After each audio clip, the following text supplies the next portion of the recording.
Welcome to my channel. My name is Stephen, and if you love all things related to film photography and landscape photography, then you're in the right place.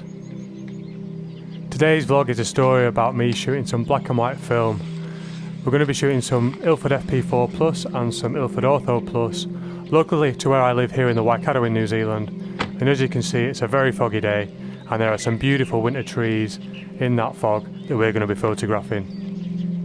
The vlog will be made up of two parts. Firstly, we're going to go through and shoot these trees in this field, and I'm going to talk you through some of my composition techniques and generally how I go about taking photos. And then we'll catch up towards the end of the video where I'll show you the images.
Well, I tell you what, for fog it really doesn't get much better than this. You know, I've lived in the Waikato in Hamilton for 8 years now, and for a long time I've really struggled to find compositions in my back door or just off my back doorstep, and I've really worked hard to try and find compositions, and I think you've probably seen some of that through my channel. But one thing that I really struggled with was local photography. But one thing that's always been really consistent about where I live is this fog, and it took me a long time to realise that that is probably one of the Waikato's best assets for landscape photography. Is you get this thick, dense fog, particularly in spring, autumn and winter, and it just hangs around. I mean, it's now 9:10 and it's still really thick, and in some cases, on some days, it can be here all day and it doesn't even lift, and those days are really cold, and great for landscape photography. So what are we doing today? Well, I've got my Mamiya 6 here, film camera, medium format 6x6 film camera, and we're photographing trees in the fog because I just think they look absolutely spectacular. And we're going to be shooting some Ilford IP4 Plus. Now, I've not shot this film before. It's an ISO 125 film, black and white obviously, and yeah, we're just gonna drive around the area and try and get some images of trees in the fog. I've just spoken to the farmer who owns this land.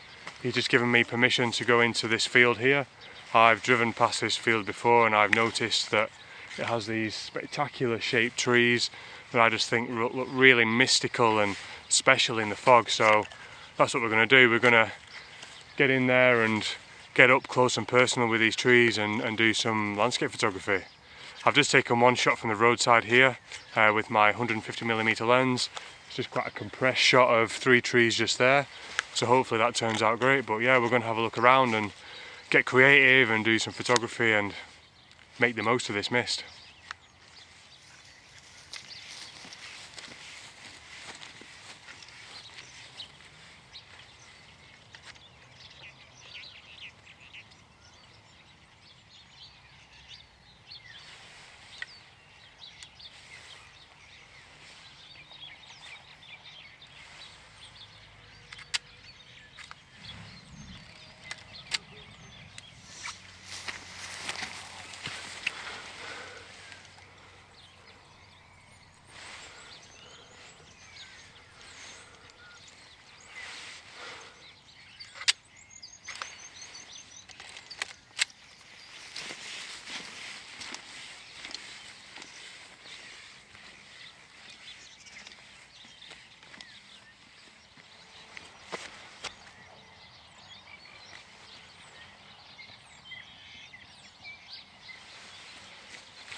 So I'm just using the Viewfinder app just to help me with my compositions. It's a great little app, and I'll try and show you how I use it. And it's pretty straightforward. I mean, you can even select the film type that you're using here, and it even operates as a light meter. So I've got a tree here. I've been shooting my 150mm lens. I think this is a wide angle shot, so I'm thinking of moving to my 50mm lens so I can set 50mm on here, and I'm just kind of working this composition, trying to find something that works. And I think something like that. Really wide angle, something that really stretches the branches of this tree and fills the square format frame. So I'm going to put my 50mm lens on and grab this shot. Really enjoying this fog.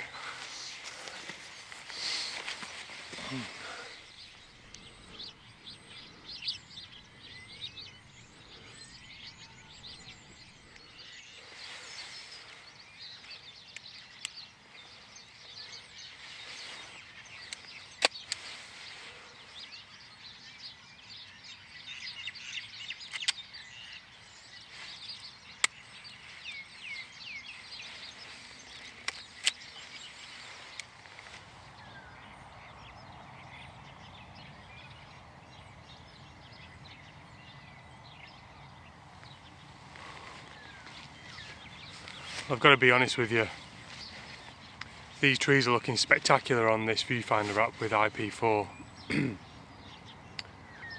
So I've just been arranging these trees in a way that I really like compositionally, and I've been trying to create some negative space in there as well, and I've also been trying to fill the frame with lots of detail just to try and mix it up a bit, just to try and practice my compositional skills and, you know, see what works and what doesn't work, and, you know, learn from it, because, you know, that's what photography is about in many cases.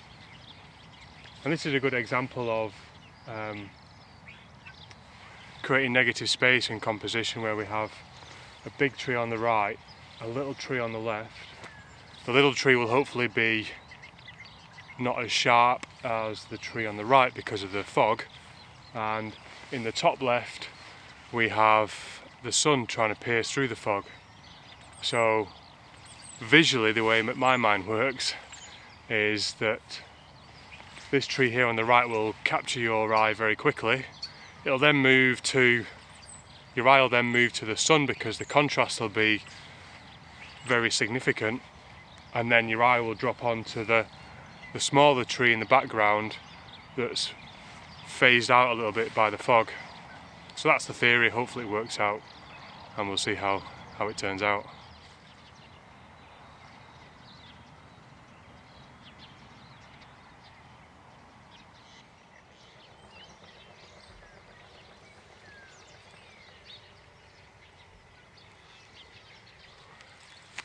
So this shot here is a really good example of when a telephoto lens can be really useful.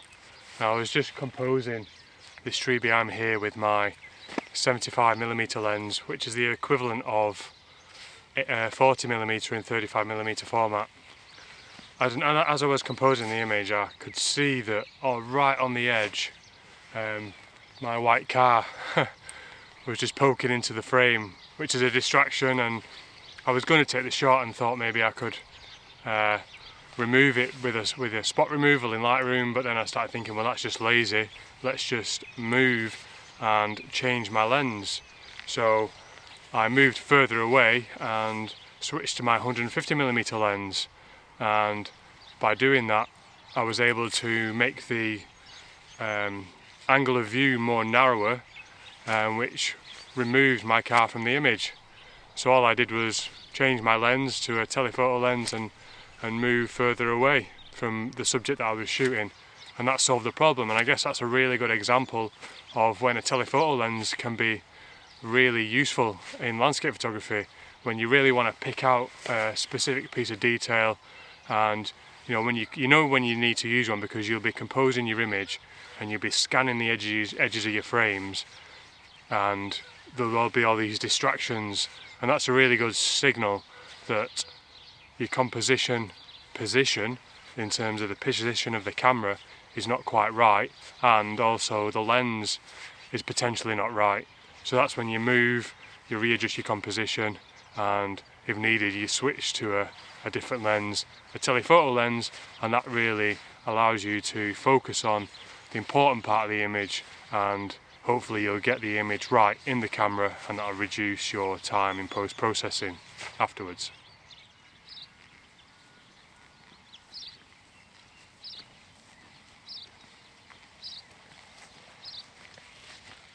So this is my final image of the day, so I just thought I'd talk you through this one and we can go through it together. So I'm down low to the ground, and the reason for this is because I want to try and emphasise some of the negative space in the upper end of the image. And I've got my 50mm lens on here, so it's a wide angle shot, so down low we've got a little bit of the grass, we've got the two trees together, and then some negative space on the right hand side of the image. So the thinking is, from a compositional point of view, is your eyes drawn into the tree on the left, and then the tree on the right, and then the negative space. I spent a lot of time tweaking this composition because I wanted to get the trees close together so they are almost one, but I didn't want any of the branches crossing over. So it's almost like they're connected and speaking to each other and dancing with each other, if you like. So compositionally I really wanted to give it like a connected feel. So in terms of the camera settings, I've pretty much got it on automatic exposure. I've got my ISO set to 125 to match the box speed of the film, but I have added +1 of exposure compensation to make it brighter by 1 stop, and that's just to counteract the meter within the camera that sometimes underreads or gives you a false reading. Oh, bloody knees. Gives you a false reading on the scene. So I'm at F8, and that just gives me, to be honest with you, that is just the best performing f-stop setting of the lenses, because it's in the middle of the f-stop range between f4 and f22. And yeah, we're going to take the shot. We've got to just make sure the curtain's released, and it is, and there we go. Exposure is about 1/2 of a second.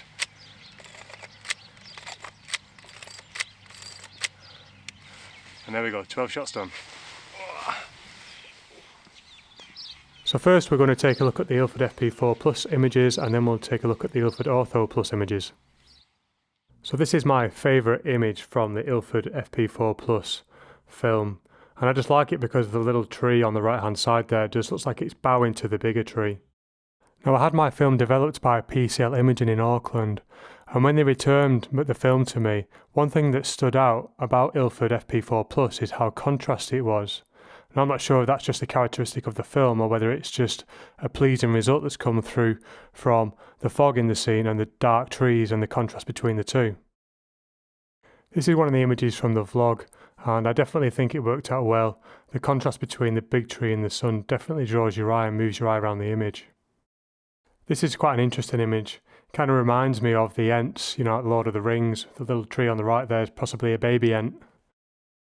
So after I'd sent my rolls of film to PCL Imaging in Auckland, I kind of realised that I needed to add 1 stop of development in the development process, because I felt like I potentially underexposed some of the images because of the light meter and also because of the fog. And, you know, really you should be adding 1 stop of exposure compensation when you're shooting fog. So I decided to add the extra development, and I'm glad I did, because if I hadn't, I think some of these images would have been underexposed.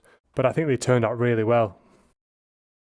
To me, some of these images look like pencil drawings, and I guess that's one of the good features of shooting black and white film when there's lots of fog around. You know, the fog really does reduce the sharpness between the objects in the image, and I think that really has quite a nice aesthetic to the image, quite a calming effect, particularly when you've got something in the foreground that stands out and then something in the background that's a little bit softer. And fog's great for hiding things in the background, because behind this tree is another hill with some buildings on it and you wouldn't even know they were there. So from this image and forwards are all from the roll of Ilford Ortho Plus that I took.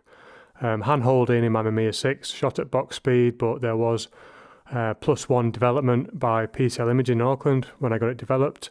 And I really do like the look of Ilford Ortho Plus, and it's a film stock that I'd really like to shoot more of in future. I think it did a great job of handling the fog, particularly in this image where I think the grain structure really suits fog. It's got quite a nice smooth look to it. And this image is definitely one of my favourites. I really love the soft tree in the foreground, but the even softer tree in the background. It's got a very kind of minimal feel to it. Got quite a bit of depth. So I hope you enjoyed these images today, and also the vlog where I talked through some of the compositional techniques that I use. And do check out that Viewfinder app. I will leave a link in the description section down below this video for you to do so if you want to. Please leave a comment. Let me know what you liked about the images and the video and what you didn't like. And if you've got any questions, please put them to me in the comment section down below. That's it for today's video. I really hope you enjoyed it. Take care, have a fantastic week, and I'll see you soon.